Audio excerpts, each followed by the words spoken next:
Hey everybody, welcome or welcome back. If you're new here, my name is Dandy Lynn, and today we're going to be diving into what you need if you want to produce music at home. I'm going to try to keep it as budget friendly as possible because I know when I first started researching how to make your own music, it was because I didn't have any money to get it produced by someone else. This is kind of aimed at beginners, people who don't have any sort of setup and are interested in learning what you need in order to do that. Let's get into it.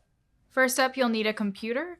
It doesn't have to be fancy, just something reliable enough that can handle audio production. Typically, that means something with decent storage and a good processing speed. Both Macs and PCs work great. Personally, I'd say go with what you're already comfortable using. Next is your DAW, your digital audio workstation. This is the software where you record, edit, and mix your songs. I have a couple recommendations, and I definitely know what I prefer, but it also depends on what type of computer you have and what your budget is. My go-to is Logic Pro. Unfortunately, it is only for Mac users, but it is great quality and quantity for your money. It's around $200. You pay that price once, and then you don't have to pay any other subscriptions or any other fees for updates later. It's really intuitive and it's powerful. I really enjoy using it.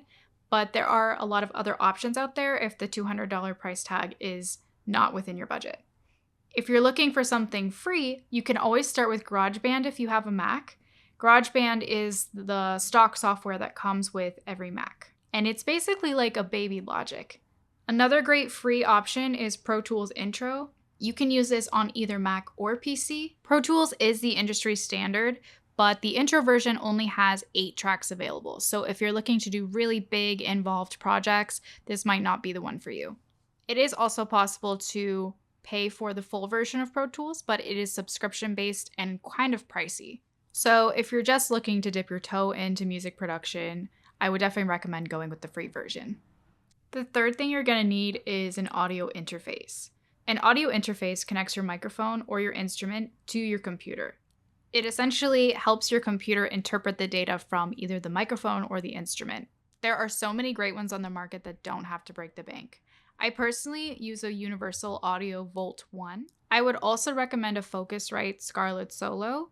The reason I don't use that one is because I have an ancient electric piano and it has the old-fashioned MIDI adapters, and I needed something that had those MIDI cable capabilities like the Volt 1. But both of these items are relatively budget friendly. All right, now let's talk microphones. There are 2 main types you'll run into, a condenser and a dynamic. Condenser microphones are super sensitive and pick up a lot of detail. They're great for vocals and acoustic instruments. It's what most studios use when recording vocals. That being said, most studios have a ton of acoustic treatment and are not really susceptible to things like road noise or other sounds coming from your house. Condenser microphones really do pick up everything, so they work best in a room that's treated or in a quiet space. For me personally, I live on a really busy street, so a condenser microphone in my place would not work. What I use is a Shure SM58, which is essentially the industry standard for live performance. It is a dynamic microphone, which means it's way less sensitive. Dynamic mics are much more forgiving in home setups. If you don't have a treated room or you're near a noisy street, a dynamic mic is probably your best bet. And if you're really starting from scratch, don't underestimate your iPhone mic. Seriously, with some apps and careful placement, you can get surprisingly decent recordings. It's a great tool when you're on the go or working on ideas or really on a budget. All right, next you'll need a way to accurately hear your music. I recommend starting with a pair of good headphones. I use the Sony MDR 7506s. They're pretty affordable, durable, and give an honest sound. Studio monitors are also awesome, but they can be really pricey, and you should also have a treated room if you're gonna get the full benefit. So if you're working from your bedroom or a small space, headphones are probably more practical. If you're using a microphone, not just your phone, you'll also need an XLR cable. This connects your microphone to the audio interface. It's pretty straightforward, but easy to forget if you're just starting out. Something else that you don't actually need, it's definitely optional, is a MIDI keyboard.